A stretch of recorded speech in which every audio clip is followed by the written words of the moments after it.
Di balik hiruk-pikuk perdagangan rakyat kecil, tersimpan potret buram sebuah tempat yang dulu menjadi denyut ekonomi masyarakat. Inilah Pasar Parung. Kini, bukan lagi pusat aktivitas jual beli yang ramai, tapi menjadi simbol dari pembiaran, ketidakjelasan arah, dan janji-janji yang tak kunjung ditepati. Kami akan mengajak Anda untuk berkeliling dan melihat kondisi terkini Pasar Parung. Pasar yang hampir mati.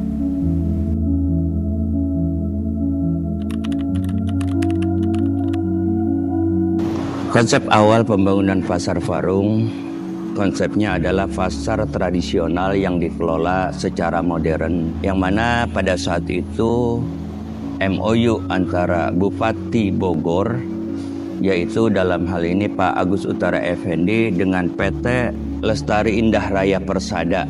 Dalam MOU tersebut bahwa PT mempunyai hak pengelolaan lahan selama 30 tahun dengan konsep pembangunan fisik modern, pengelolaan tradisional.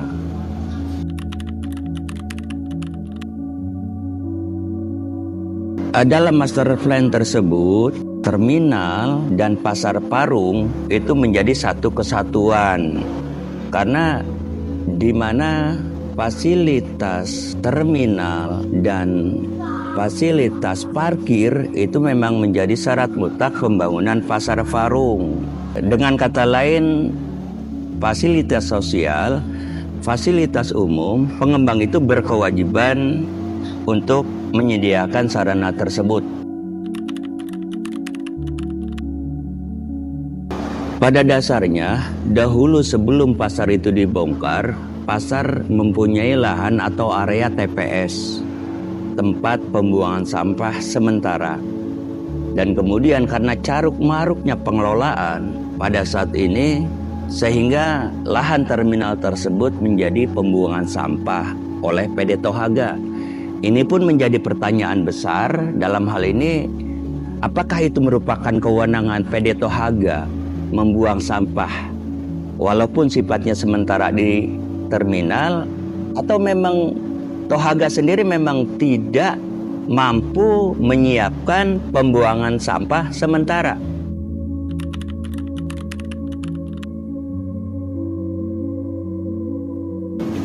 Sangat, bahkan tidak seperti yang direncanakan sebelumnya.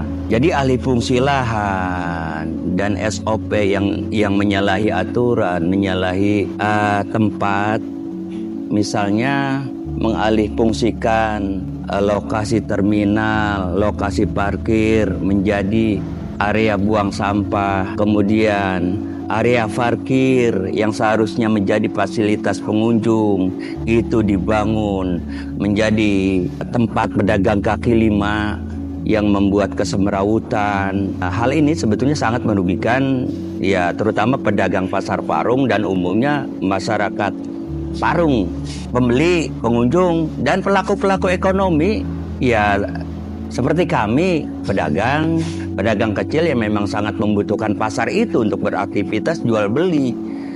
Memang kondisi ini sepertinya sangat gimana ya, sudah berlarut-larut, sudah banyak pihak-pihak yang memang terlibat di sana, sehingga secara politis memang sangat sulit dibereskanlah, bahasanya diselesaikan sampai pada saat ini. Dan kami ya sangat berharap pemerintah dalam hal ini pedulilah, terutama pemerintah Kabupaten Bogor, dan mudah-mudahan hal ini sampai katakanlah ke Jabar 1, dalam hal ini Pak Deddy Mulyadi lah, supaya ini diberesin Pasar Parung nih yang sudah sangat merugikan masyarakat Pasar Parung, masyarakat pedagang Pasar Parung, dan masyarakat sekitarnya. Tentang portal yang cuma berfungsi sebagai penerimaan uang, tapi di dalam kami tidak menemukan petugas dan penjaganya. Kepada petugas portal kami sempat bertanya, tempat parkirnya di mana? Dia menjawab enteng, di mana aja Pak, bebas. Sebuah jawaban yang bersimbol ketidakpedulian. Di balik toko-toko yang hampir rusak ini, tersimpan cerita perjuangan yang tak pernah benar-benar terdengar. Kami mendekat, mendengar langsung dari mereka yang paling merasakan dampaknya. Udah berapa lama Pak dagang di sini Pak? Wah, hampir ada sekitar 30 tahunan lah. 20 tahun. Nah sekarang kan kondisi pasarnya Pak berubah totalnya Pak, tidak terurus gini. Betul. Dampaknya tuh yang Bapak rasakan tuh apa di sini? Waduh, luar biasa. Pertama ya langganan saya juga udah tadiannya banyak, sekarang udah berkurang, bahkan udah nggak ada sekarang. Kadang-kadang saya terus terang aja, kadang-kadang sekarang laris, besok kagak laris. Saya baru ngerasain. Saking sepinya tuh. Saking sepinya. Sedih dah, udah sedih pokoknya. Yang saya rasain itu hampir 5 tahunan. Sampai kerasa total gitu. 5 tahunan lah. Sebenarnya tuh Pak, ini masalah utamanya yang mengakibatkan pasar menjadi seperti ini atau sepi seperti ini tuh letak kesalahannya di mana sih Pak? Kalau yang saya rasain itu ya dari semenjak ada portal sampai sekarang gitu ya, itu pengaruh sama sekali gitu ya. Oh berarti dulu tuh sempat nggak di portal? Atau Enggak, justru malah bagus itu waktu pertama pasar jadi. Nah, dari awal sampai terus naik, terus kita pendapat itu naris. Pas begitu ada portal, langsung jatuh. Sampai sekarang sampai jatuh. Saya ngerasain dagang sampai gagal laris, coba. Bayangin, sedangkan anak, keluarga kita perlu biaya.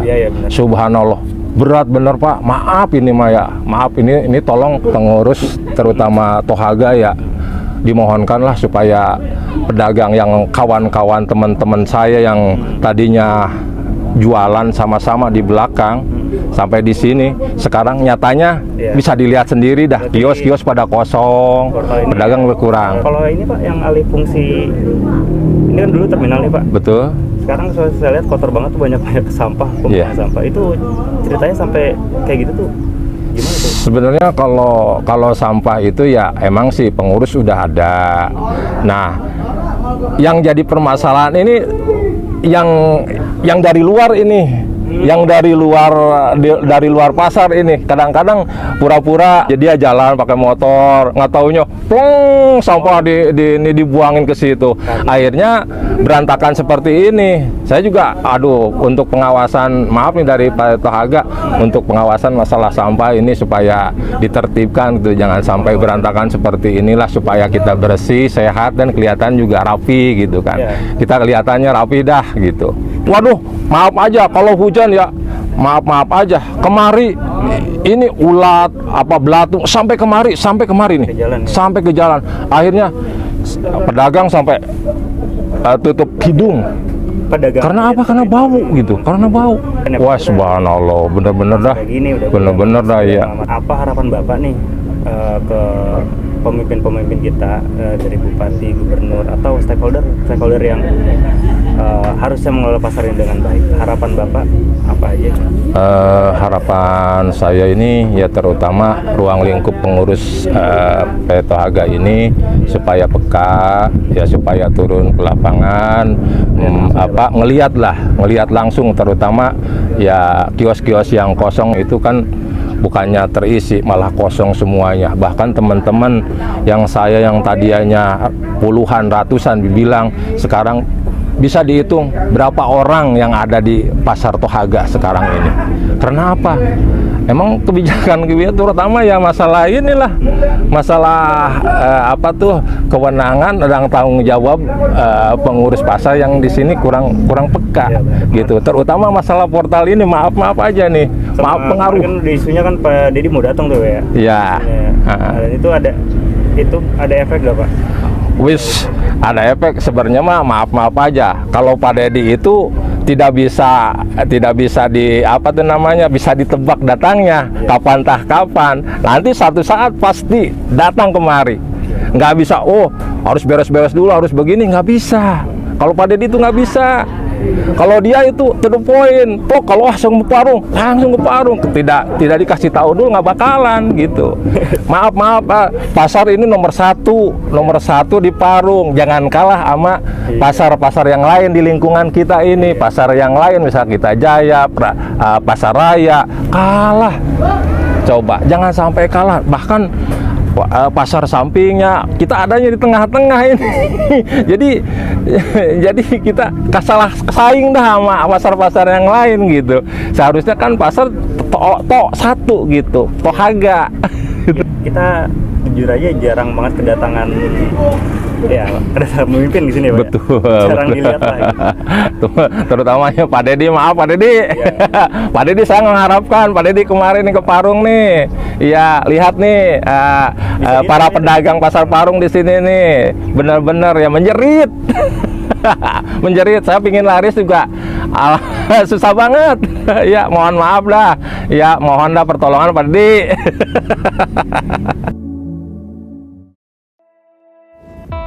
Tawa Pak Aman mengandung rasa kecewa yang dalam. Baginya, bukan hanya soal dagangan yang tak laku, tapi juga tentang rasa seolah-olah pasar Parung sengaja dibiarkan mati perlahan. Kemana pemimpin-pemimpin kami? Masihkah kami diperhatikan? Cerita Pak Aman ini bukan sekedar keluhan, tapi jeritan yang dibalut tawa dan didekap rasa sabar yang sudah sampai ujung. Ia masih bertahan karena di balik tumpukan barang dagangan itu, ada keluarga yang harus disambung hidupnya.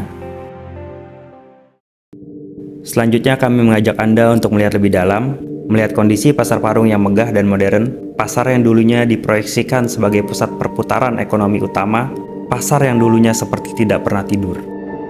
Ada beberapa faktor yang paling krusial, yaitu portal. Itu menurut para pedagang. Jadi pengunjung masuk, bayar dulu. Jadi cuma ada di pasar Parung kondisi seperti itu. Para pedagang tadinya udah membayar ini, cuman mungkin udah 15 tahun kondisinya begini.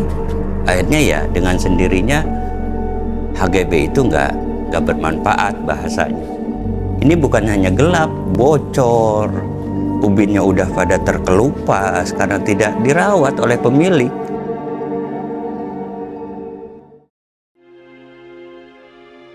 Pasar Parung dibangun dengan uang rakyat, nilainya tidak sedikit. Tapi lihatlah sekarang, pasar ini kehilangan arah, kehilangan nyawa, sementara para pedagang yang menggantungkan hidup dari setiap lembar rupiah yang mereka hasilkan, kini hanya bisa bertahan dalam ketidakpastian.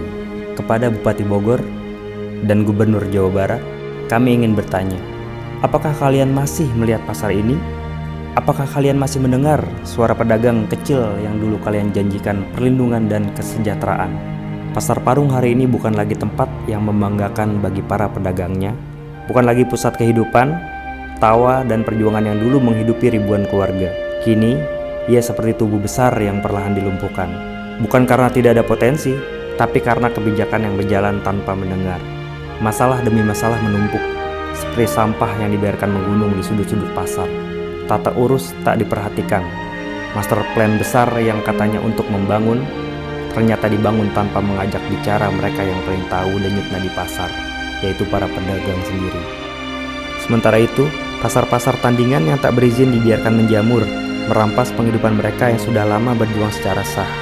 Keputusan-keputusan penting hanya menjadi wacana tanpa ujung, berlarut-larut seperti luka yang tak disembuhkan. Dan lebih menyakitkan, muncul cerita tentang kongsi-kongsi lapak PKL liar yang semakin menyingkirkan pedagang kecil yang taat aturan. Lalu datanglah portal parkir, seolah menjadi simbol terakhir dari keterasingan, menghalangi akses, mempersulit pembeli, dan akhirnya makin menyudutkan pedagang yang hanya ingin bertahan hidup. Pasar Parung tidak sedang sekarat karena zaman, tapi karena ditinggalkan oleh mereka yang seharusnya hadir, bukan hanya dengan program, tapi dengan hati. Yang dibutuhkan hari ini bukan janji, tapi keberpihakan, bukan sekedar pembangunan, tapi keadilan. Karena bagi Pak Aman dan ratusan pedagang lain, pasar bukan sekedar tempat berjualan. Ia adalah rumah, tempat hidup, tempat harapan dilipat dan dibentangkan setiap hari. Ini bukan hanya soal ekonomi, tapi soal kemanusiaan. Tolong dengarkan suara mereka. Tolong kembalikan fungsi pasar Parung sebagaimana mestinya. Tolong selamatkan para pedagang dari mati perlahan. Karena ketika pasar mati, rakyat pun pelan-pelan kehilangan harapan.